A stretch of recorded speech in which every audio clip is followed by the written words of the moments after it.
afternoon. Folks, you got the sun shining out there. Say good afternoon. My name is John Beckley on behalf of the Milton Historical Society. Our president, Tim Bittner, is here, and many members of our board of directors. Thank you and welcome.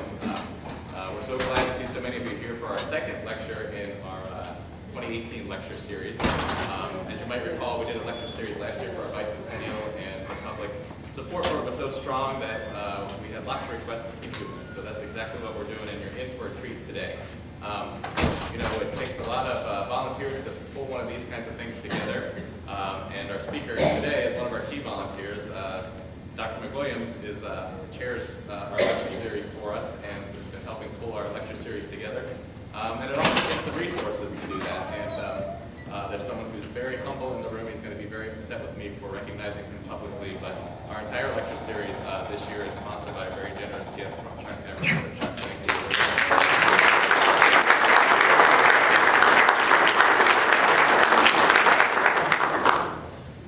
In any event, this is our second lecture in our lecture series. Our next one will be in March 18th. Just happens to be the same day. So here again, 2 o'clock. And then our final lecture in the series will be April 5th at our annual dinner, the Historical Society's annual dinner, which will be held at the Country Club outside of Milton. There's a cost for that just to cover the meal, and there are sign-up forms on the table outside. So please sign up and join us for what will be a really interesting dinner and an incredible speaker there too. But today we're here to talk about an extraordinary year, 1968, and to lead us in that discussion is our friend John McWilliams. John probably doesn't need an introduction for many of you in the room, but I've got one just in case. But I personally want to thank John for what he's done for the Historical Society last year for the bicentennial and for us here today. John McWilliams is a graduate of Milton High School. He earned his master's degree at the University of Delaware and his PhD from Penn State University. He taught secondary social studies for 10 years in Newcastle, Delaware, and he's retired after 25 years in the Department of History at Penn State. There, he specialized in 20th century social political history since 1945, and he introduced an upper-level history course titled America in the 1960s, apropos for today. In addition to history, he also taught criminology courses in the sociology department. It would have been fun to be in one of your classes. He was an associate editor of Pennsylvania History, and he's provided interviews for newspapers, magazines, and several documentaries which have aired on networks such as the BBC, A&E, and the History Channel. Dr. McWilliams has participated as a presenter, a commentator, or a chairperson in more than 40 academic conferences in the United States and abroad, so we're really lucky to have him chairing this premier event here in Milton, Pennsylvania. He's served as an expert witness in 2 federal sentencing cases involving the prevalence of racial disparity in crack and powder forms of cocaine prosecutions. It's very interesting indeed. He's the author of 3 books, one on the Federal Bureau of Narcotics, now the DEA, and one on the history of corrections in Pennsylvania. He's currently working on a second edition of a 3rd book titled The 1960s Cultural Revolution, which is expected to be published next year, 2019. Get your copies soon. He also has written numerous articles for scholarly journals on various subjects, including federal drug control policy, black firefighters in Philadelphia, organized crime, and the intelligence community during the Cold War. 4 times, John was honored for his classroom effectiveness, including Penn State University's prestigious George W. Atherton Award that recognizes excellence in teaching. Since his retirement, he's taught history at St. Francis University and law and society classes at Bucknell University. He's still busy. Today, he's going to take us back to revisit one of the most extraordinary years, the most extraordinary year in the most extraordinary decade in our history, to take us back to 1968 on this 50th anniversary. Please help me welcome Dr. John McWilliams.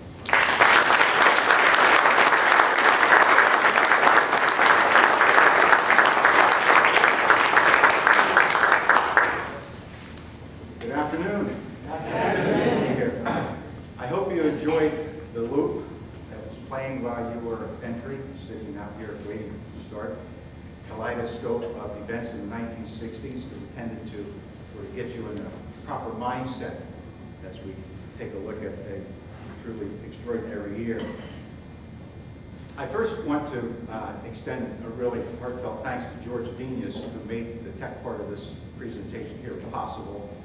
I don't want to think about the phone calls and the emails and even spending an hour in his office a week or so ago on his laptop arranging the loop and some of these other things here. So I Thank you so much, George, for your assistance on that. If 1968 were a movie, it would be rated R, maybe X. No one under 17 allowed to experience it. It was that kind of year. Kevin Mertz asked me when I'm talking to the Standard Journal reporter recently, could I teach a semester-length course in 1968 alone? And I never hesitated. Yes, absolutely. It would not be a problem. It was that busy, that jam-packed. If anyone ever said history is boring, if you've ever heard that, and I suspect you probably have, then it would be obvious that those people don't know anything about 1968. That single year was more dramatic than entire decades in our history. Historians and journalists have characterized it, 1968, as a year of chaos and change, the most turbulent year in American history, the year of unraveling, the year that changed America forever, the year that everything went wrong. If we could imagine ourselves jumping into a time capsule, and I told you or asked if Scotty to beam us up or to beam us back to 1968, would you want to go back to a year described that way, you suppose? So no doubt you think, well, yeah, been there, done that. As I look around here, I can kind of guess. Some of you are old enough to have experienced it. But when you look at it on the surface and objectively, and we have to be a little bit cautious about doing that, because we're talking for many of us here about a time period of history within our personal experience, and sometimes we have to separate that out from the overall picture. Get a little fuzzy that way, but to go back into such a year, I seriously doubt it. I don't want to jump into 1968 without some context, so we can appreciate, what was going on in the country before we got there to January 1968. We need some background, because I think to do otherwise would be sort of like coming in the middle of our R-rated movie. We need some context. So briefly, quickly, like to back up. During World War II, and to remind you that at that time, this country took on the Nazis in Europe, the imperialists from the Japanese in Asia, and defeated them at the same time. No other country could have done that. No other country could have done that. But it wasn't just winning the victory of World War II, it was settling the peace. And it was in that post-World War II era that the United States truly enjoyed one of its finest hours, figuratively speaking. There was no question that the United States was the world power in the post-war era. And through post-war mutual defense treaties like NATO and restoration programs like the Marshall Plan, this country also assumed the role as a leader of the free world. Most nations around the world respected the United States because we were a defender of democracy. Some nations around the world feared the United States because we were a defender of democracy. But no matter, the world looked to this country as a leader in global affairs. And as the world's most powerful nation, Americans accepted that responsibility. The United States was a stable force in a storm. At home, too, it was a great time of optimism and confidence in the future.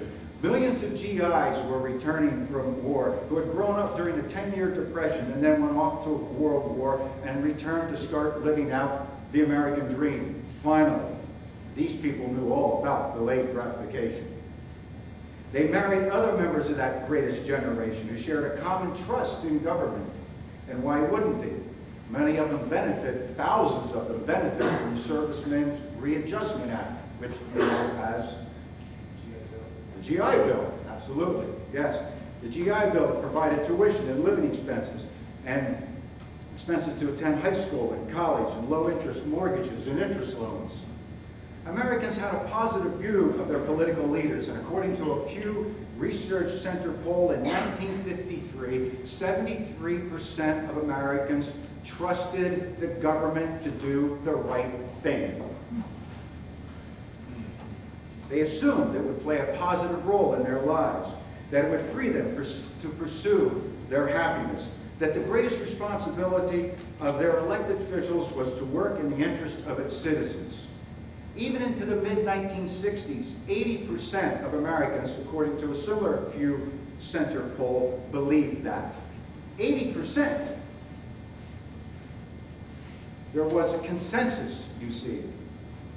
Nothing that you could touch, nothing tangible, but it was real. You could feel it, could sense it. We knew what we were all about. We knew what our purpose was. But that would change. The assassination of President John F. Kennedy in November 1963 was a turning point. The consensus was shattered. Americans didn't know it then, but they would never be the same. We suddenly spiraled from Camelot to chaos. In the 4 years between Kennedy's assassination and where we begin today, the country experienced what no one could have possibly imagined. So much activity, so much noise. The pace of change was unaccelerated. This was literally history in motion, and it was impossible to keep up. And then it really got busy. The reason it got so busy was several different kinds of groups or players, and I put both terms in quotation marks because they weren't literal. Now I have to go and follow George. Listen to what George told me here if I want to make this thing finally work, okay? So, Cultural Revolution in 1916, the players. Again, I put the players in quotation marks because for years I've been going through this particular subject, and I think groups doesn't seem to fit because a lot of what's going to follow, they weren't real groups. You know, some were, but some are not. So players seems to be a little more of a catch-all thing. But to help us make our way through, start with the new left. New left as compared with the old left, which compared, yeah, I have to keep my fingers off. New left compared with the old left, which existed in the 1930s, 1940s with socialists and communists. The new left is a younger generation centering most of its activity on college campuses. And the new left was expressed with these organizations. And again, I'm simplifying a lot of this because we have limited time here this afternoon. Starting with the SDS, which is the Students for Democratic Society, free speech movement, started Berkeley in 1964. And then it got more radical. The Revolutionary Youth Movement, as we moved through the 1960s, the RIM-1, which then moved into the Weathermen, which were bombing places and themselves sometimes, and the May 2nd movement, okay? So they're out there. And again, the new left is fueled mostly from college-age students on college campuses, because as we move into the 1960s, we're going to have more students on college campuses than ever in our history. And many college campuses, we will see, were veritable hothouses because of this, because they're all coming there pretty much at once, these baby boomers. Okay. Civil rights movement, of course, I'm sure you're familiar with this. Again, just identify some organizations, CORE, SNCC, and SCLC, and the Southern Christian Leadership Council. That was Martin Luther King's organization. CORE and SNCC were a little more radical. They're out there, okay? But little note here, by the time we get to 1968, however, the civil rights movement's kind of fizzling out, which it started to do after the March of Selma in 1965. It splintered primarily because of these groups. CORE and SNCC wanted to push harder and faster than King and SCLC and others on that side. And note too, SDS would be part of this as well. There were a lot of SDS people who were involved in civil rights movements. A lot of those, several who went to participate in Mississippi Freedom Summer in Mississippi in 1964 were SDS. So there's overlapping here as well with some of this quote-unquote group membership. A women's movement now came out in the 1960s, National Organization for Women, and a couple more radical organizations, just to give you an idea, Scum and Witch are out there, okay? And the latter two are important to recognize because it's those groups, and as radical as they were, sort of gave the women's movement a bad name, if you will, right? Race riots. No one in particular here to identify, except to remind you that 1964 to beginning of 1964, through the next 4 or 5 years, there were race riots just erupting here and there, everywhere throughout the country. For what seems sometimes to be no particular reason, at least we could identify at the time as they were happening. The counterculture. And of course, the hippies personified the counterculture. Hippies, Haight-Ashbury, also sometimes the diggers, and the hippies in the counterculture, flower children referred to as well.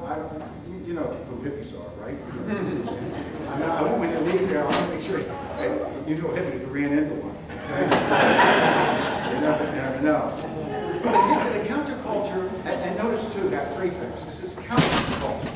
Not a subculture, but a counterculture. Subculture shares values with the mainstream culture. A counterculture runs counter to mainstream values. And that's what the counterculture and the hippies were all about. This was a youth subculture that emulated a lifestyle unique in all of American history. You've never seen it. There were communes before in the 1830s, 1840s, but nothing like we're going to encounter here. Their unconventional appearance, long hair, beads, bell-bottom pants. Any of you ever wear bell-bottom pants?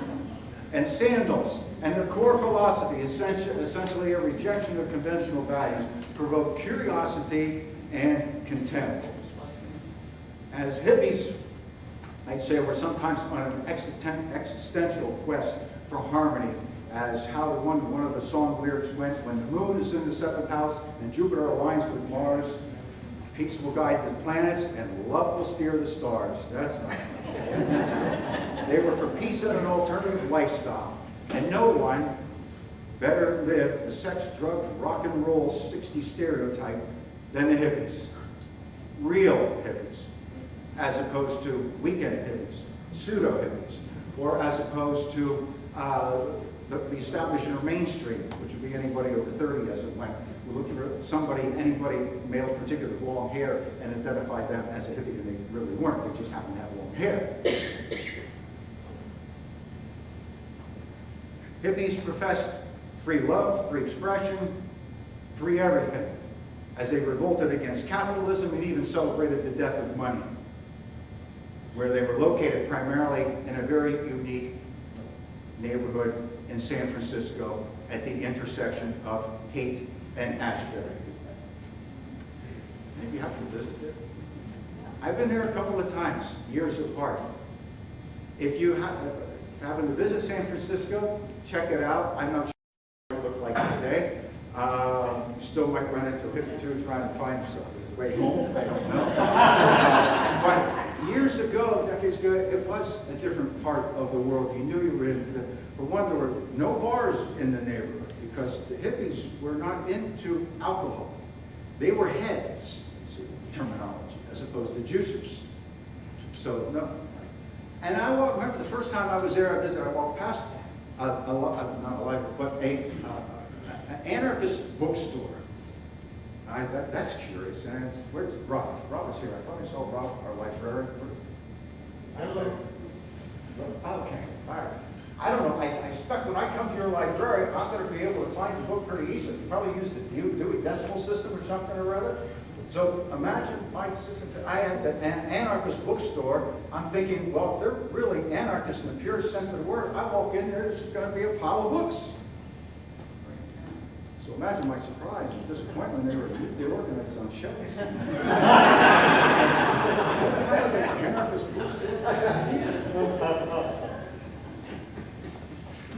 Their lives revolved around drugs, marijuana, and especially hallucinogenic LSD that would enable them to see God, hear the color green, perhaps. Turn on, tune in, drop out. Middle America, the establishment, feared and loathed the hippies and all they represented. See, for example, the final scene in the cult classic, Easy Rider. And, ahead of myself here. Anti-war movement. Every war this country has been involved in was protested by somebody from the beginning. Every war. So that's not so different here in the 1960s. But what was different here now, and particularly as we move into 1968, was the frequency and the magnitude of these protests and these demonstrations. And they were so well organized. And these were the organized MOB. That's short for Mobilization Committee to Stop the War. Okay? And there was Stop the Draft Week. and Vietnam Summer, and Vietnam Veterans Against the War. And then again, SDS pops up there, because there's this kind of overlapping, and a May 2nd movement, and so it goes. Okay? Like to the out in that one. And so here we are, this cultural revolution, or perhaps if you want to put it before, cultural revolutions. I like the singular, but and I put these so we can see, so we can visualize them, so you can better appreciate, I hope. And I want to remind you as we move our way through here that it wasn't like the new left does its thing for a while and stops, and then there's a civil rights movement and that stops, and then there's a race. They were all going on at the same time. Every day, week, month, year, beginning roughly in the middle, well, early middle part of the decade. And they're going to come to a head, several at least, by the end of 1968. They're all out there. They're all out there. Okay? These players. And, okay, I had also, I skipped it, sort of parenthetically, I didn't include this as a group or players, but a generation gap that's contributing to this conflict, the breakdown of consensus. So, yeah, I know what you're thinking, generation gap, let's do about that. As long as it's been parents and children, it's been a generation gap. Yeah, but not like here in the 1960s. This was a gap that split into a chasm. I mean, it was almost unreached for a lot of American families. Not all, of course, but a lot. And then also, second to that, the music. Music. That was an important element, important part of 1968 culture. The music was changing. Rock and roll was revolting to the older generation, even in the 1950s. In the 1960s, it began evolving at lightning speed, from syrupy boy-girl love ballads to music with a message and an edge. In 1964, teenagers were singing along with the Dixie Cups. Got that? Dixie Cups. You know what they were singing? Dixie Cups had a #1 song for 3 weeks. Had a #1 song in 1964. You know, going to the chapel and we're going to get married.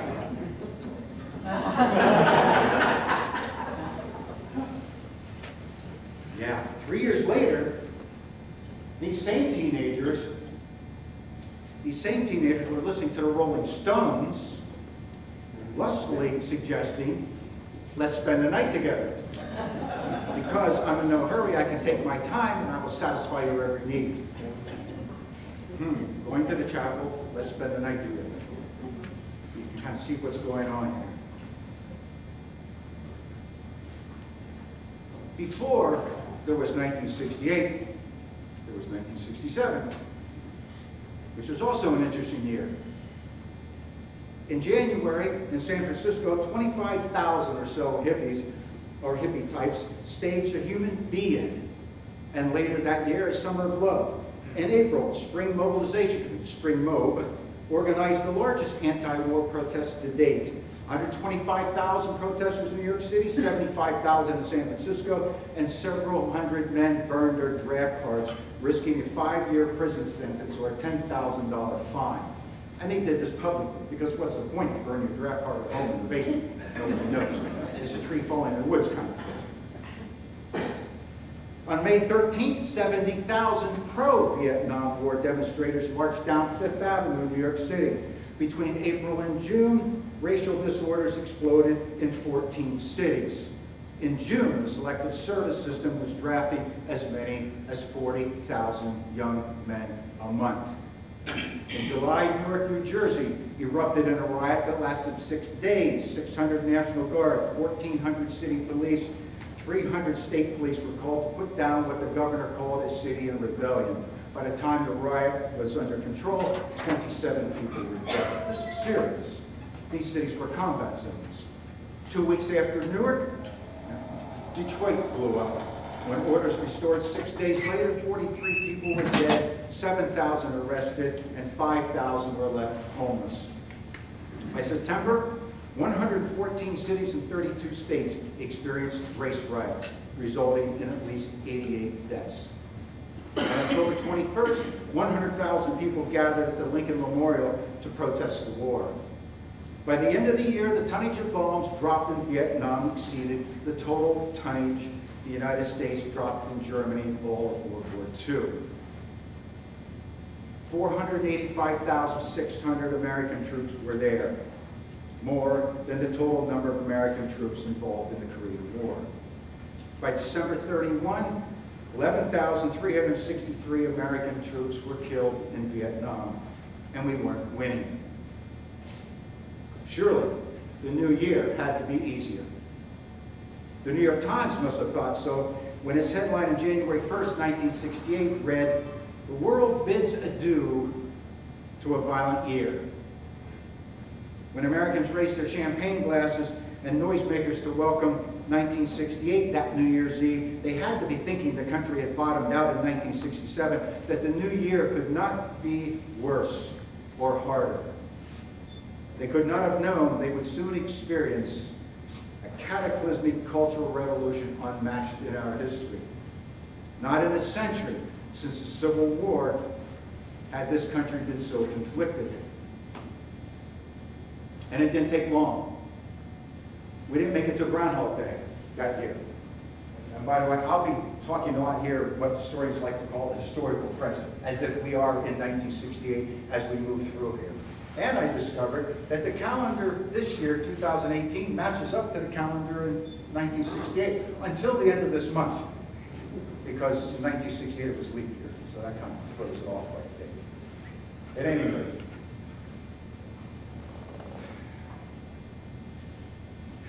actually there was a little diversion before things started to get serious. At 8 p.m. on Monday night, January 22nd, Laugh-In made its debut. Yeah, you know, remember Laugh-In. Cutting-edge comedy show, an overnight sensation that predated Saturday Night Live. The weird and wacky Sock-It To Me show was the most watched show on television in 1968. But soon, the next day, it got bad. The United States intelligence ship by the name of McWilliams was kidnapped by North Korea and its crew of 82. That really hurt. Well, looking back in 1968, it's easy to forget that and easy to overlook it when we consider everything else that was going on. But that really kind of stung. This is the United States. This is the world power. North Korea takes one of our ships, and we can't do much about it. Now it really got bad. A week later, January 30th, well, technically, I guess January 31st, in the middle of the night, about 2 or 3 o'clock in the morning, 19 VC Viet Cong commando guerrilla types attacked the American embassy in Saigon. Didn't know it then, weren't expecting it then, wasn't supposed to happen then, forever. But that was a very, very small part, the leading edge of what, of course, would become the Tet Offensive, a major Asian holiday. This was the year of the monkey.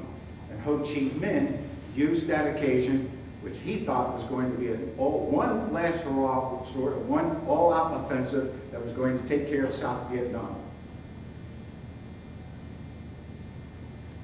It took several days for the United States and its South Vietnamese allies to secure the embassy. And again, I can't emphasize that too much, I don't think.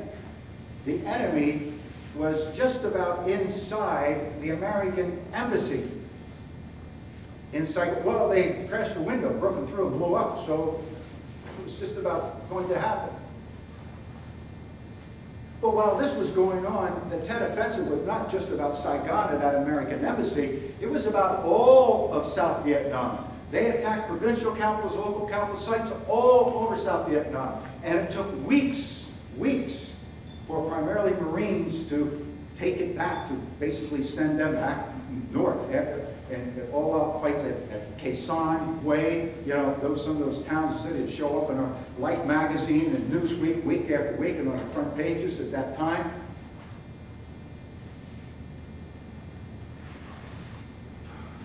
President Johnson told his military advisors in Washington that this was a defeat of the enemy. I'm paraphrasing this. General William Westmoreland, who was commander of the troops, of the American troops in Vietnam at the time, said that, you know, we're okay. We're okay. We have the enemy on the run. There is, he said, a light now at the end of the tunnel. Maybe. What if there was a light at the end of the tunnel? It was an oncoming train. And then Westmoreland, at a time when the death count on the American side is occurring at a rate of about 46 a day, asked for 206,000 more troops. There were already about 540,000 troops there, and he wants another 200,000. Johnson said, no, can't do that. Can't do that. One very practical reason why he couldn't do that is because that would mean calling up reserves, National Guard, and that gets into middle-class America, and that would turn against the war, and he couldn't risk doing that.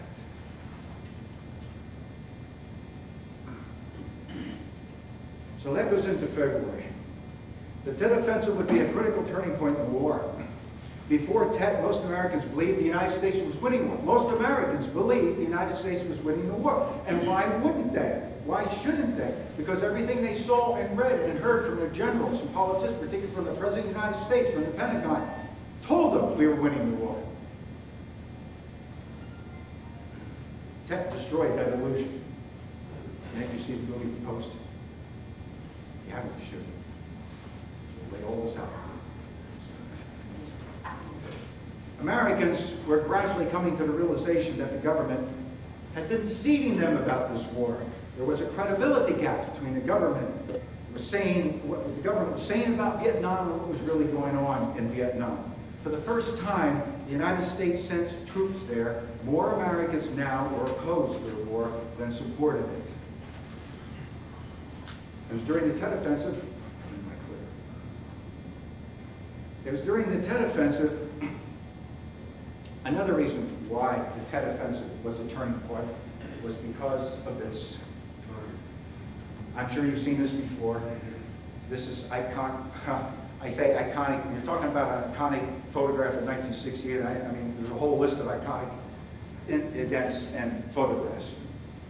The photographer is Eddie Adams, who took this. He's working for the Associated Press at the time. And what you see, the shooter's name, this is February 1st, 1968, 50 years ago, almost to the day. And this got published in newspapers. It was on the front page of the New York Times and many newspapers across the country. So why did this have such an impact? Well, because the guy on the left, the shooter, his name is General Nguyen Loan, L-O-A-N. And he's one of the South Vietnamese, quote-unquote, good guys. The United States is supporting him and the South Vietnamese. And when many Americans saw this picture and realized it was identified in that way, said, whoa, wait a minute, we don't do that. The United States doesn't behave that way. We can't support this. Okay. Little sidebar to this that I love to use in class, by the way. I like photographs better than video. Because the video, if I put the video of this up here right now, it would take that long. It's done. But this photograph that you're looking at right now, it gives the brain plenty of time to absorb so much of what's going on here. You look at this, you look at the grimace, and so I ask the question, so in this, according to the photograph, only the photograph, not what your brain is telling you, what happens next? And the answer is nothing. This is frozen. And this is, again, another reason why it had such an impact.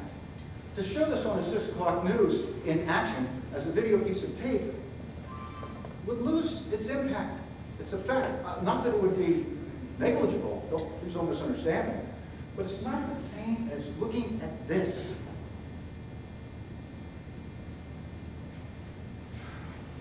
photograph does not tell you that this guy, this Lawan, he supported, raised money for hospitals and vets. His troops loved him. And the guy, he killed a bunch of his men. He was a guerrilla type of group, killed a bunch of them. That doesn't come out.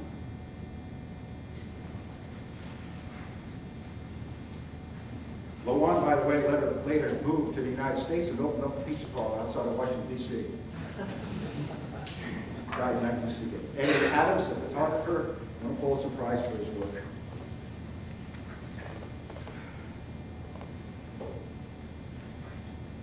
Without question, Tet was a psychological setback of immense proportion, confirming that the United States was neither winning the hearts and minds of the Vietnamese population nor the war. Tet also widened that credibility gap, and it'll get increasingly wider. Widen the credibility gap at home between what the government was complaining about progress in Vietnam and what was actually happening there. What Americans were watching on the 6 o'clock news didn't match up with what was coming out of the White House. And no one in journalism was more aware of that gap than Walter Cronkite, who at the time was, I think safe to say, the most respected person named in journalism.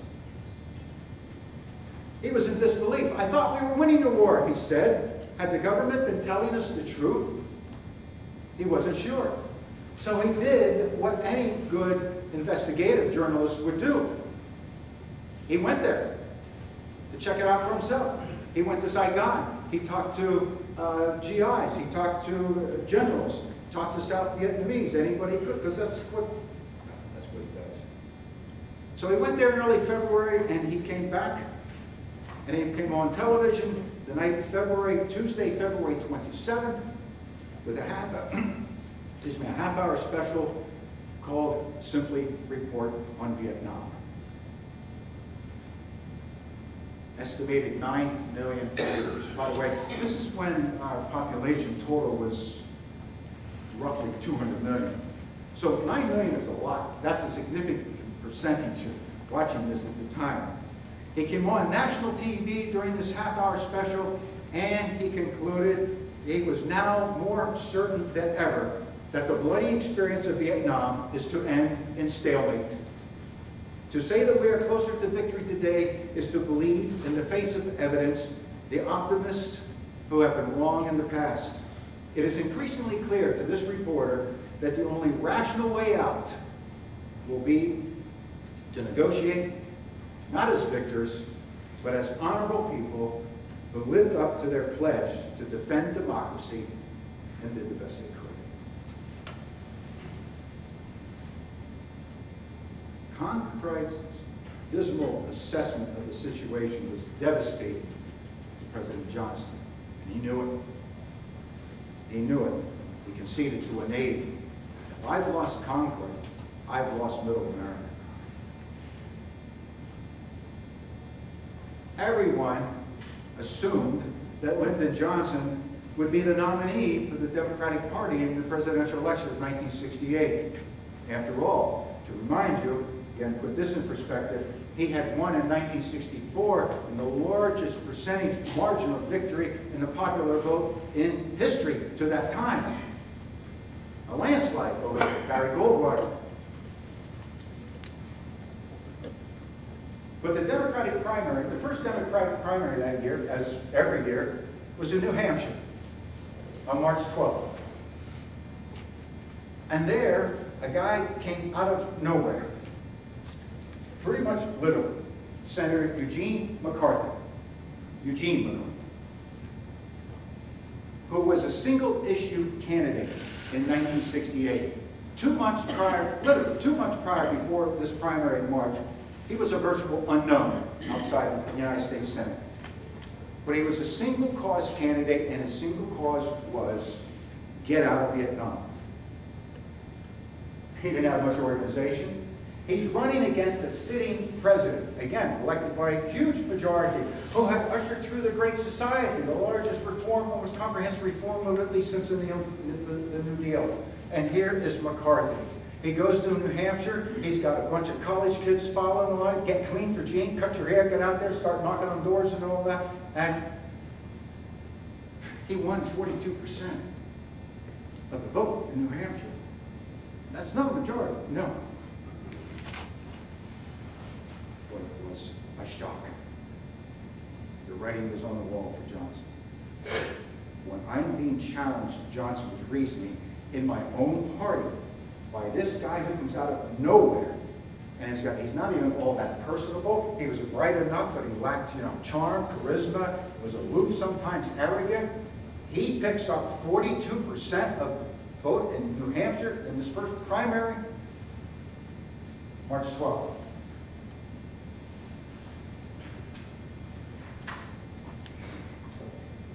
McCarthy won 42% in New Hampshire because he ran on an anti-war platform against the president who was increasingly unpopular because of a failed war.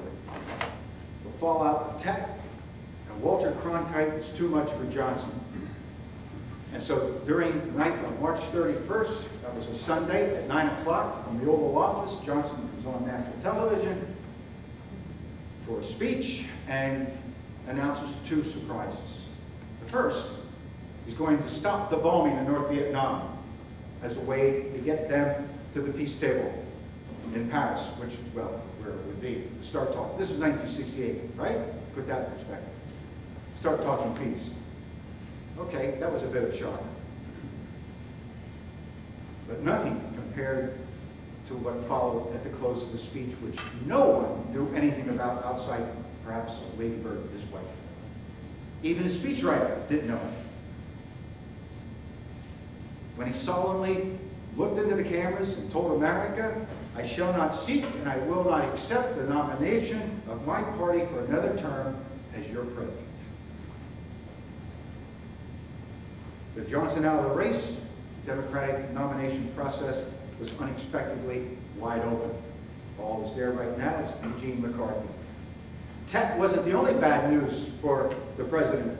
After 7 months of hearings on the causes of all these race riots, a Kerner report, Otto Kerner chaired it, was released on February 29th, concluding that the United States was, and I quote, moving toward two societies, one black, one white, separate and unequal, with a division widening between them. After all those great societies, social welfare programs. April was no easier. After two sanitation workers in Memphis were killed by a faulty compressor in one of their trucks, the sanitation workers in Memphis, predominantly black, went on strike. Martin Luther King Jr. went there to support them. On Wednesday, April 3rd, he delivered one of his most foreboding and prescient speeches to about 2,000 people at the Mason Temple. He was sorrowful, yet optimistic. I don't know what will happen now, but it really doesn't matter because I've been to the mountaintop. I've seen the promised land. I may not get there with you, but I want you to know tonight that we as a people will get to the promised land. I'm not worried about anything. I'm not fearing any man. Mine eyes have seen the glory of the coming of the Lord. He was staying at a Holiday Inn, but after the local press criticized him for spending $29 a night, he moved to a $13 a night black-owned Lorraine Motel at 450 Mulberry Street. On Thursday, April 4th, he was resting during the day. About 6 p.m., he went out on the balcony with fellow clergymen Jesse Jackson, Ralph Abernathy, and Andrew Young. Across the parking lot, the motel courtyard, 200 feet away, James Earl Ray fired one shot from the scope-sighted Remington 30-06 pump rifle that struck King in the neck, rendering him unconscious. The face of the civil rights movement and the most recognized advocate of nonviolent passive resistance since Mahatma Gandhi was dead. Dr. King was 39 years old. I don't know if any of you have been to Memphis or maybe thinking about going to Memphis, but if you do, you have to, okay. You've been to Lorraine Hotel, then you know that right there as part of that facility is a wonderful, splendid civil rights museum You can spend several hours there at the Lorraine Hotel. The automobiles, the Cadillac, and I don't know what else, are parked in place where they were identical to when the assassination occurred. Well worth your time. At 8:15 that night, King's death was reported on radio and television. And within hours, one of the great tragic ironies in American history unfolded when 168 cities exploded in violent rioting nationwide. Across the country, emergency responders had to put out 2,600 fires, more than 2,700 people were arrested, 21,000 some were injured, and 46 were killed in this rioting. An estimated 55,000 soldiers were called out to restore order, and 10 times the number of Marines that fought at Khe Sanh during Tet. Washington, D.C. was the worst, where the rioting caused 711 fires and 10 deaths. By Saturday night, 9,000 federal troops were patrolling the city, which by then was a battle zone. It was the first time since the Civil War that troops had to be sent to protect the White House. King's funeral was held on April 9 in Atlanta. About 100,000 mourners gathered outside the Ebenezer Church as 120 million people nationwide watched on television. The flag flew at half-mast on federal buildings, the first time that was done for a Negro. And Americans had to be wondering, when will it end? Not yet. 2 weeks after King's assassination, several circumstances at Columbia University in New York City made it a perfect storm for one of the most spectacular student demonstrations in the 1960s. First, the university had contracts with IDA, Institute for Defense Analysis, which was a research arm of the Defense Department, which was fueling the war in Vietnam. Second, Columbia University wanted to build a new gymnasium in Morningside Heights. Columbia University is the northern end of Central Park, if you're familiar with Manhattan at all, and it borders in Harlem.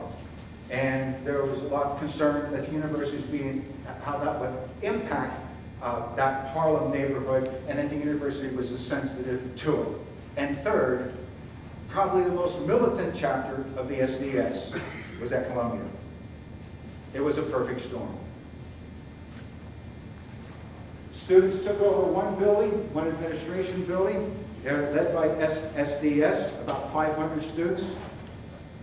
And they took over others over the next 2 days. 1,000 students led by radical SDS leader Mark Rudd, moved into 5 other buildings. They took over, occupied, and more over a 6-day period until Columbia President Grayson Kirk was his name, sent in the police in the middle of the night. This was not going to be a happy ending. Sent the police in about 2:30 in the morning of April 30th, and it was the most violent campus uprising to that time. 100 people were injured, mostly students, some police, 692 arrests. The student strike forced the university to cancel classes for the rest of the semester. Faculty gave students pass-fail grades. While Columbia was under siege here at home, the North Vietnamese finally agreed to negotiate, sort of. The two sides, that is the two sides, actually there are going to be more than 2 sides, but we'll simplify. We'll say the North Vietnamese on one side, the United States on the other side. Some of the areas we wanted to include, when the South Vietnamese government gets in, the NLF, the National Liberation Front, it got kind of complicated and pretty messy. But at any rate, the two sides spent 3 weeks deciding on a mutually agreeable site, which would be the Majestic Hotel in Paris. Then they spent another several months, because they couldn't agree on any substantive issues, didn't even address them, but another several months, literally, I'm not making this up, deciding on the configuration of the table. And while they're doing this, thousands of people in Vietnam get killed on both sides. Amid a year of violence and political turmoil, civil unrest in 100 cities, the assassination of 2 national leaders, and while the nation seemed to be imploding, the presidential campaign was taking shape. There really was only one issue, Vietnam, of course, and it deeply divided the Democratic Party. 3 candidates wanted the nomination. McCarthy, I've already mentioned, the single-issue anti-war candidate. And by contrast to McCarthy was Bobby Kennedy, then senator in New York State, who entered the race in March, said he would keep troops in Vietnam, but he appealed to poor and working class Americans and blacks and drew huge crowds wherever he went. And in late April, Johnson's vice president, Hubert Humphrey, declared his candidacy. As Johnson's vice president, Hubert Humphrey had been supportive of American involvement in Vietnam, but he promised to end the war without, he put it, humiliation or defeat. His theme was the politics of joy, which seemed in 1968 to be a great incongruity. The Republican Party was more unified and markedly more orderly than the Democrats. Former Vice President Richard Nixon, who had bitterly told reporters after he lost the gubernatorial race in 1962 that they don't have Nixon to kick around anymore, won the nomination. In the aftermath of the Columbia strike and the assassinations, Nixon emphasized the theme of law and order, which resonated with white middle-class voters who had grown weary with ghetto riots, student protesters, and what they perceived as an increasing lawless society. Nixon appealed to the silent majority, the forgotten Americans, the non-demonstrators, those who do not break the law, people who pay their taxes and go to work, who send their children to school, who go to their churches, people who love their country. Although Nixon pledged he would end the war and win the peace in the Pacific, he refused to elaborate on what his plan would be to bring the troops home from Vietnam, and that it would not be a good strategy to reveal his bargaining positions in advance. On the contrary, he confided to one of his speechwriters that he had come to the conclusion that there's no way to win this war. But we can't say that, of course. In fact, we have to say the opposite. Nixon's vice presidential candidate, little-known Maryland Governor Spiro Agnew, was blunt and often offensive. He urged Baltimore police to shoot looters, and on a campaign stop in Detroit, who had just suffered through a ravaging race riot, he displayed an incredible lack of empathy, saying, "If you've seen one ghetto area, you've seen them all." He called one reporter a fat Jap and mocked Polish people, calling them Polacks. But the wild card in the race was the governor of Alabama, who made a name for himself in 1963 when he stood in the doorways of one of the administration buildings there, refusing to allow 4 black students to enter to integrate the university, and now seeing segregation. Now segregation, tomorrow segregation forever. And of course I'm talking about George Wallace, who was a candidate on the American Independent Party, although he insisted, "I've never made a racist speech in my life." Like Nixon, he too made law and order a central theme in his campaign. Wallace was contemptuous of, how did he put it, overeducated, ivory tower folks with pointed heads. He attacked the federal judiciary, declaring, "We don't have a sick society, we have a sick Supreme Court." And he singled out Chief Justice Earl Warren, who wasn't smart enough to try a chicken thief in my home county. On one occasion, his supporters displayed a poster reading "Law and Order Wallace Style" across the top, with an outline of a Ku Klux Klansman holding the noose below it.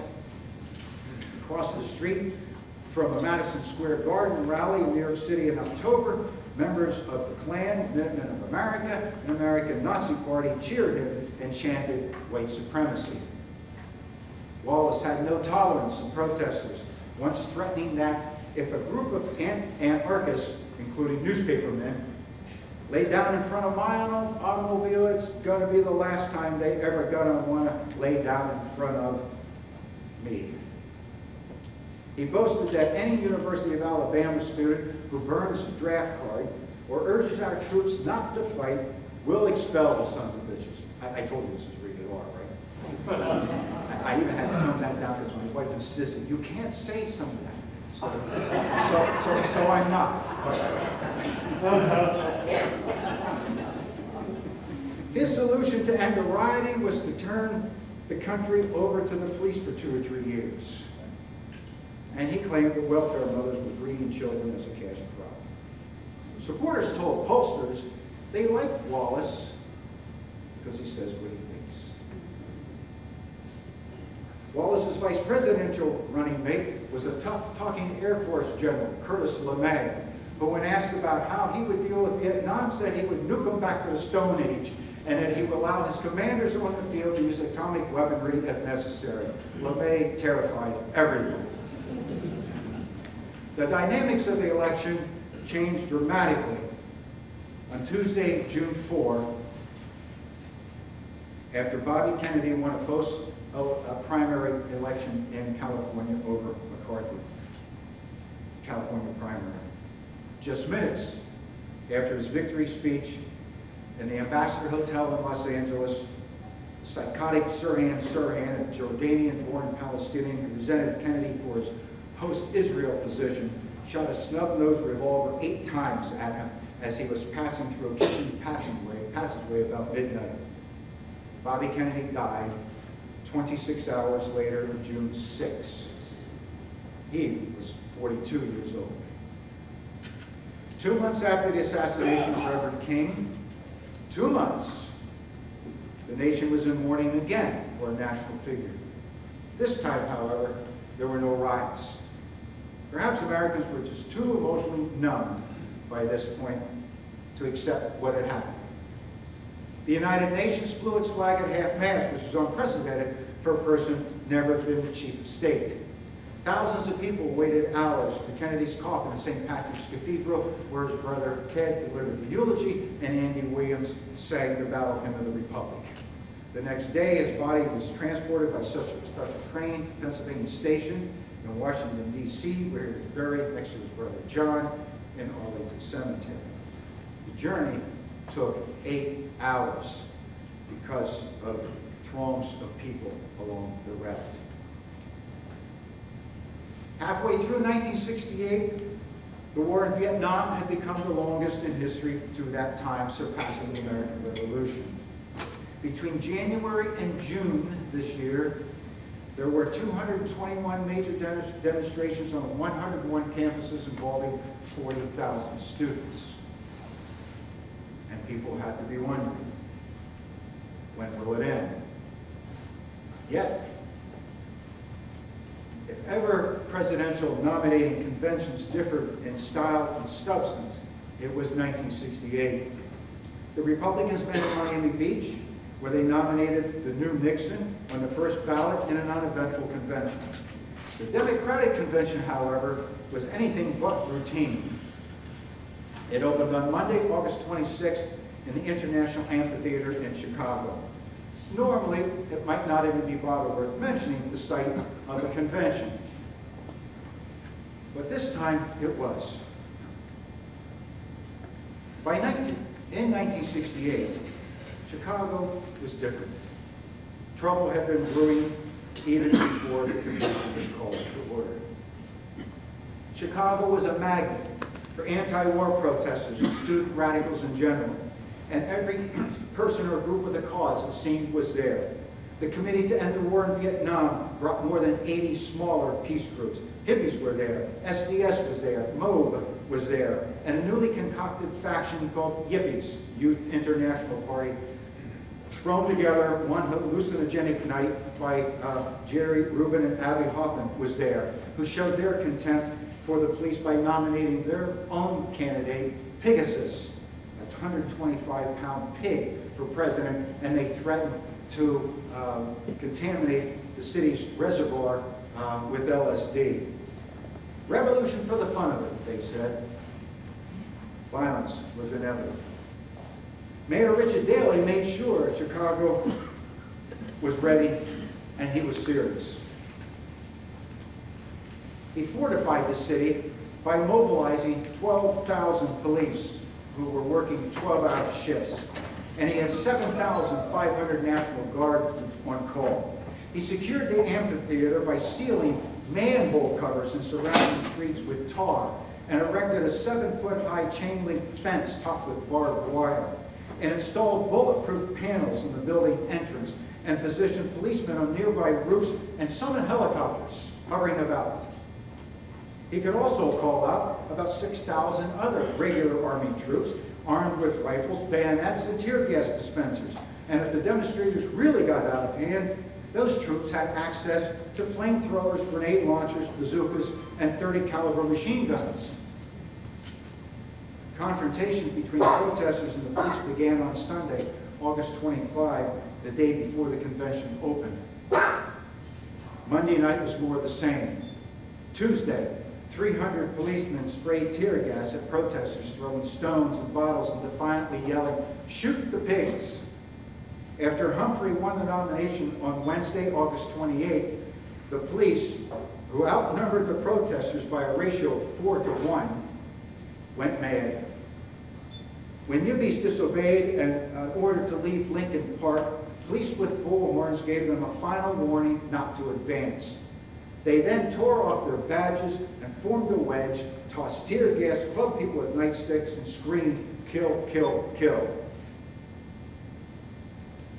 Police arrested 668 people, but miraculously, no one was killed or even really seriously injured. But the police did not discriminate between protesters and bystanders as they beat up doctors, nurses, reporters, photographers, and hotel guests. CBS reporters Dan Rather and Mike Wallace were assaulted by daily security force. Tear gas drifted into the 25th floor of the Hilton Hotel, irritating Hubert Humphrey's eyes. On what should have been an occasion for him to celebrate, there was no politics of joy. And all the mayhem was caught on camera, causing demonstrators to chant, "The whole world is watching. The whole world is watching." And people had to be wondering, when will it end? In 1963, the Barbie doll, criticized for its unrealistic body image, was introduced. The #1 hit song in April that year by Little Piggy March was "I Will Follow Him Wherever He May Go." Playboy, a magazine providing entertainment for men, was averaging 50 applications a week from young women. In The Spy Who Loved Me, Ian Fleming's fictional hero, James Bond, boasted that all men love semi-rape. They want to be taken. Women had a long way to go. Betty Friedan knew that. That same year, she published The Feminine Mystique, challenging the accepted notion that the true glory of womanhood was in the role of wife and mother and nowhere else. She introduced the problem that has no name, that repressed women in a suburban home she called a comfortable concentration camp, where women suffer a slow death of mind and spirit. Her book had an impact. The Feminine Mystique led to the founding of NOW, the National Organization for Women, in 1966, and a resurgence of feminism. And it was in this atmosphere that women began speaking up and acting out, as they did at the Miss America pageant in September 1968. Who could possibly have a problem with Miss America? On the boardwalk in Atlantic City, 50 wholesome young women competing for the title, Burt Parks singing "There She Is, Your Ideal." My roommate said I had a great time betting on who was going to win particular categories. Miss America was an institution.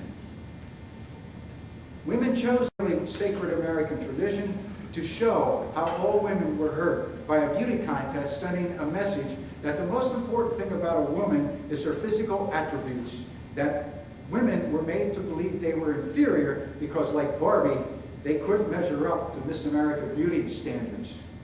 About 400 women demonstrated at the pageant.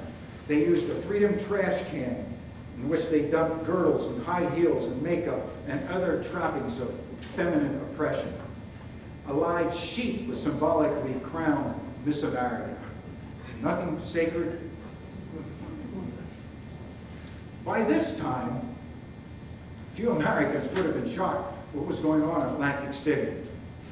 But that was not at all their reaction to a protest at the Summer Olympics Olympics in Mexico City that year when Tommy Smith and Juan Carlos, two black American athletes and winners of the 200-meter race, won gold and bronze medals respectively, staged a silent demonstration against racial discrimination in the United States during the playing of the national anthem. They raised black glove clenched fist as a salute of gesture of unity. They wore black socks with no shoes to represent black poverty and a black scarf for black identity. Spectators booed them, and 2 days later, the United States Olympic Committee suspended them from the team and banned them from the Olympic Village. On Tuesday, November 5, in one of the closest elections in American history, Richard Nixon made the most dramatic comeback in American politics when he was elected 37th President of the United States with 43.4% of the popular vote.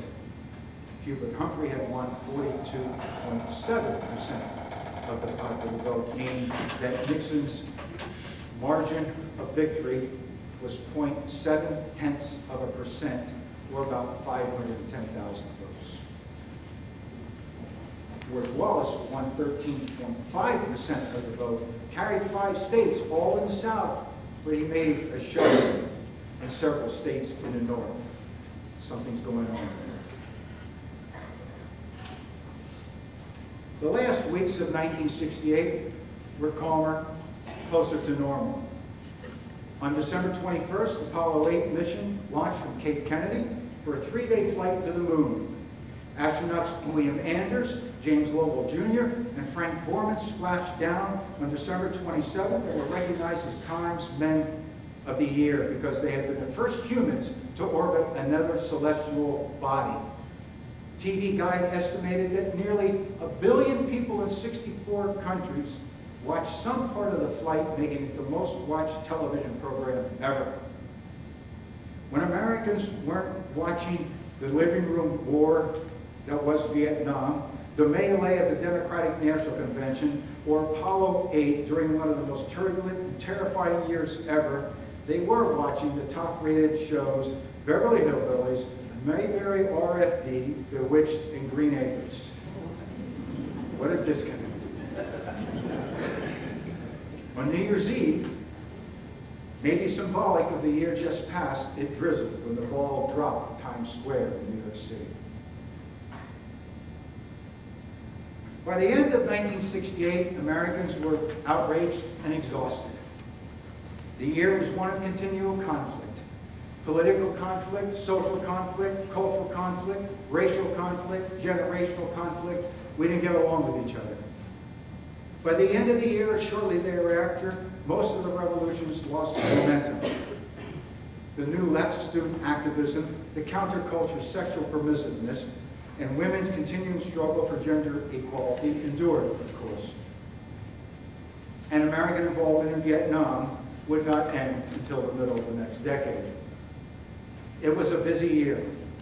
Americans barely had time to process one event before there was another that was equally extraordinary, outrageous, or incomprehensible. So, after all this, what do we make of 1968 as we step back and look at this year? How should we remember it? Was it peace and love or fire in the streets? Were those revolutionaries high-spirited young idealists committed to eradicating social injustice, or were they just pseudo-rebels without a real cause? Did they cross the line from questioning authority to defying it? Was it the right fight, or that dirty little war? Tough questions we may never be able to answer completely. There were some good spots. In September, Boeing introduced the 747 jumbo jet, the largest passenger aircraft in the world. On Christmas Eve, 11 months after it was captured, the Pueblo and its 82 surviving crewmen were released. To this day, however, Pueblo remains in North Korean custody. Yale University decided after 267 years to admit female students McDonald's introduced the Big Mac. The Beatles gave us the White Album, and we had Laugh-In for an hour of comic relief from the real world. But reality was impossible to ignore. Throughout 1968, there were other hard, burning questions. Why was the United States so violent? What was wrong with the nation? What kind of people were we becoming? Had we lost our way? 1968 is 50 years gone, but the spirit of the 60s is still evident well into the 20th century. The social, political, and cultural changes it produced has had a continuing impact on American life and institutions. It was the most historic year in modern American history, filled with historically tragic events. A tectonic cultural shift, to be sure. A breakdown of public order. How could we survive such catastrophic events and almost crippling polarization? Consensus was lost to conflict. It was, it seemed, a world gone mad. The basic and most fundamental values we shared and cherished had come under attack. They were scorned and rejected. Barriers broke down, lines were crossed, and the unthinkable suddenly became reality. It was hard for people to know what normal was anymore.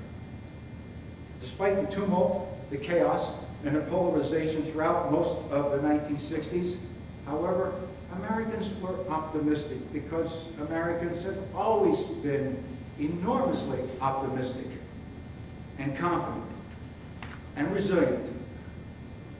Maybe 1968 was a test that the framers of our government surely must have anticipated over 2 centuries ago.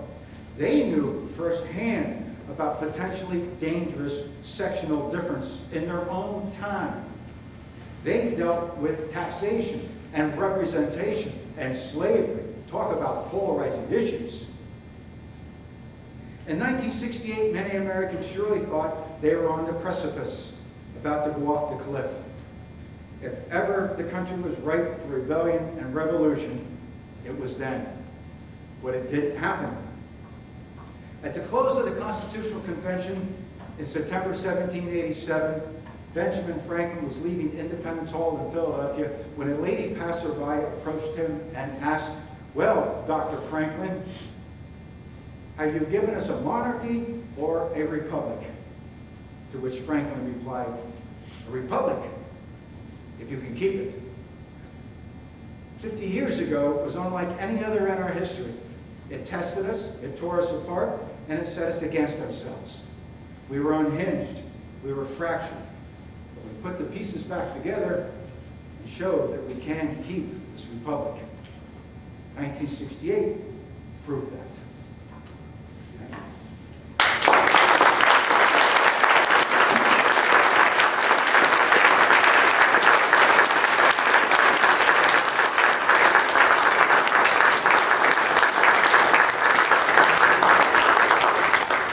I would be happy to entertain any questions or comments you might have.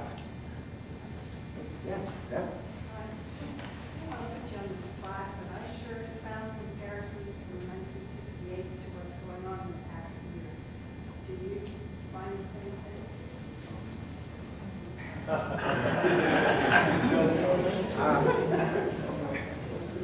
It's a very good question. It's a very relevant question. Absolutely. And, of course, yeah, similarities occur. Historians are supposed to be cautious about history repeating itself because we don't want to oversimplify. But at the same time, there often are similarities in that way. So, yeah, I don't know if we go in cycles or what, how that works, but yeah, that did occur. We could want to see what, in terms of the polarization and candidates and Americans being frustrated with what's going on, the status quo, no question. And that is a question that we could talk about for a long time. Good question. Any others? Now, you're supposed to ask questions I can answer. I have to go back here first. First of all, thank you for your a wonderful presentation. Thank you. My It was pleasure. great. I have to go back to the beginning when you were talking about the different things. What were diggers? Good question. Okay. Diggers were like a kind of, for lack of a better term, sociologists probably won't be happy with this, but sort of a subgroup of the counterculture. Diggers were hippies. Diggers were hippies, and they had, in words, they had their own little newspaper, and they had what's called a free store, because they're anti-capitalist. They are counterculture. They're counter to every value that mainstream shares or observes. And they did have a parade, one which they burned money. They collected food wherever they could, so you could, because these said, by the way, there were probably only, and again, it's impossible to know exactly, of course, but maybe 300,000 real, honest-to-goodness hippies. And this was not a good, when you read about it on paper, or you see some clips from a TV documentary, or listen to some of the music and all that, you might get the, oh, hippies, oh, like that kind of cool, fun, frivolous and all that. But it really wasn't when you get down to the nitty-gritty. There was a lot of ODs in the Haight area. A lot of young women were, prostituting themselves to buy drugs. And a lot of these people, to begin with, were marginalized young people, dispossessed, runaways from home, wanted to drop out, and ended up there and doing, whatever. It was tough. Lived on the street. I mean, they were homeless or sharing what they call crash pad and such. And so, back to your question, then, that's who the diggers were. And in fact, hippies / diggers, whoever, got to be such a curiosity for the mainstream that Greyhound had bus tours through the neighborhood so that we could watch the hippies. But the hippies didn't like this much. They didn't appreciate that. So one day they got the idea, because they're not stupid people. I mean, they had no ideology. SDS resented hippies because SDS leaders called the hippies, said they were intellectually flabby. I mean, they showed up at the Pentagon to levitate the Pentagon, and this sort. They didn't take anything much seriously. But so when this next Greyhound bus came through, they held up mirrors. So the passengers were looking at themselves. But seriously, I don't know in 2018 if any of you have a reason to be in California, San Francisco, and go to that part of town, what you would see now. It's been at least, I think, 15 years since I've been there. But even then, it was, you could tell it was sort of different place. Oh, you can. I was there probably about 5 years ago, and we actually took a tour where they took us in a Volkswagen bus, no less, with the fringe and everything, and they went to all of the different spots, the Haight-Ashbury, all of the different homes that the different people used to live in, and told us a very good history of the whole thing. Yeah, it was, well, as I say, this was on parallel American history, and they did leave us with a bit of a legacy. I mean, it was. I mean, who would have, at the time, that the counterculture, how do you want to say, dress style, lifestyle, whatever spilled into the mainstream, but it did. It did, in terms of the music. I mean, the drug culture, not that this is a good thing, but it did, the marijuana use especially kind of, it flowed. The problem in the 1960s, right, usually the drug use spills down. But what excited a lot of people in the 60s was it was moving up into white middle-class neighborhoods and people, young people. And so it was very drug-oriented as well. Okay, well, I appreciate your question. I think next. The picture here, I mean, and what happened when, Ash Wednesday was at school. I mean, we're numb to this now. I mean, that picture has been up.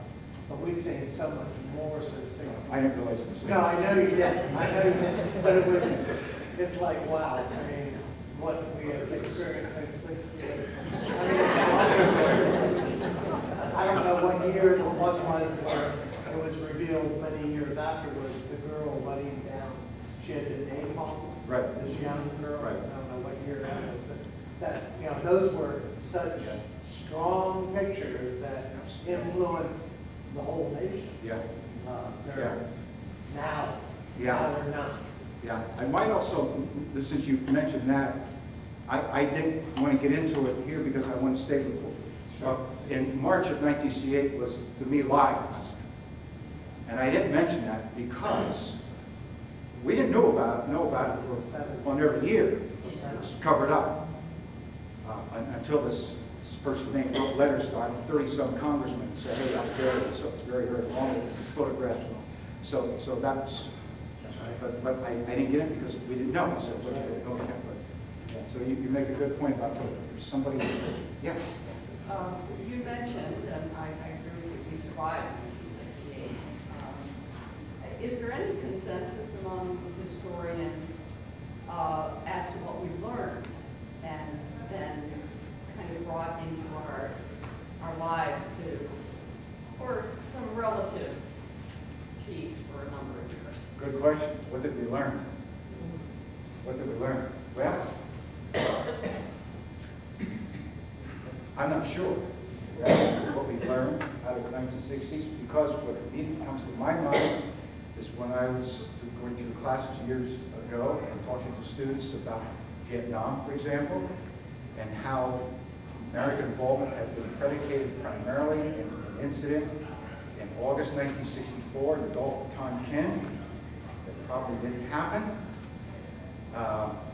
And Lyndon Johnson knew it and commented in reaction, said, the captain of the Maddox said, we're not sure what's going on here. And I go back and at one point said basically, I don't care if they're shooting with whales out there. And that was the Tonkin resolution that came out of that the House of Representatives passed.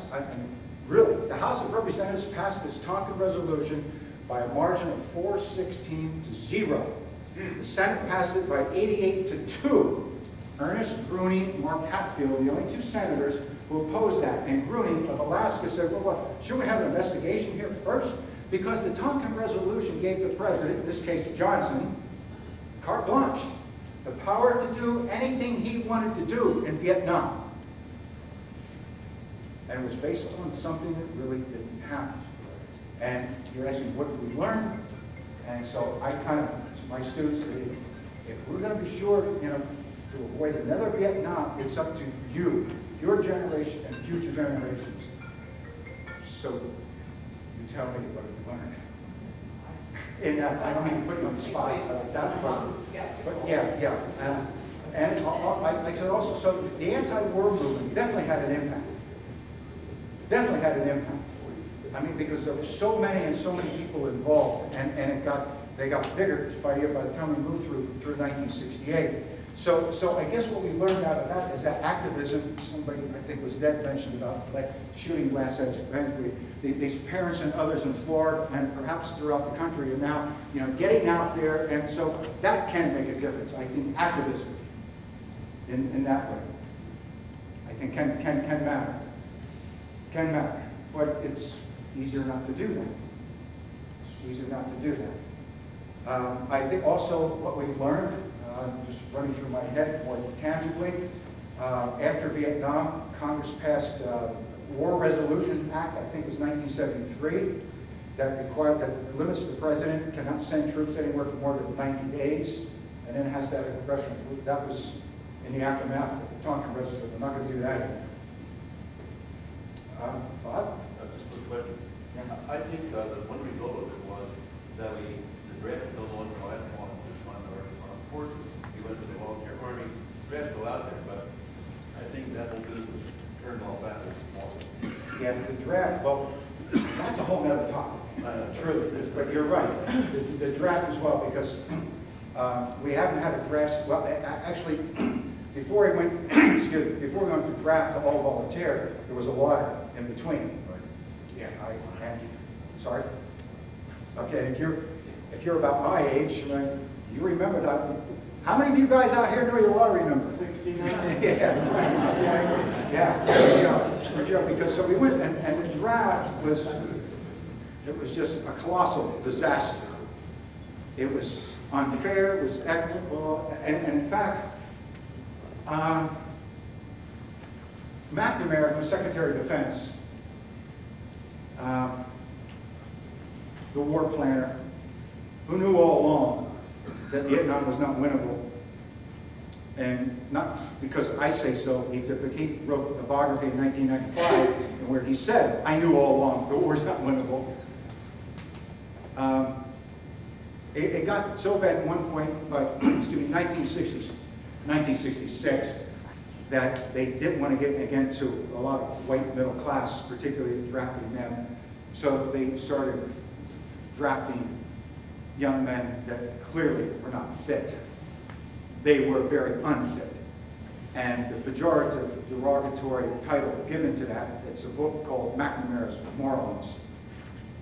And these were young men with low IQs, oftentimes had to be taught how to, not just load a gun, but how to pick it up, aim it, and shoot it. I mean, it was that bad. And there were thousands of these guys drafted. So, and that's only part of the draft as well, and how unfair it was in so many ways. So we learned that. Yeah, so I'm glad we made that point. And then went to the lottery, now all volunteer. And let's hope we can stay at all volunteer into the indefinite future here. And there's a hand over here. So I said, yes, Skip. Kennedy was assassinated in 1968, but when was Chuck acquitted? Was that in 68? That was 1969. That was Teddy Kennedy. Yeah. Well, yeah. But Yeah. they were at a party Right. for the volunteers Right. from Kennedy's campaign. Right. Right. So I thought maybe it was closer to.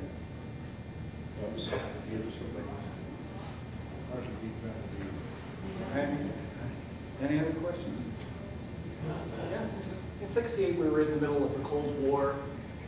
Did you find in your research any Russian involvement in anti-war demonstrations or counterculture? Our own government did that. There's an organization called COINTELPRO, the FBI's counterintelligence program, where FBI agents sabotage anti-war rallies and all that. So that was a Hoover's thing. Yeah. And you're right. Yeah, we are in the Cold War. Absolutely. 1968. So sort of anything goes, spy versus spy. But as far as Russia, no, not directly in that way. No, we say our own government is doing that. Anything else? Okay, thank you very much.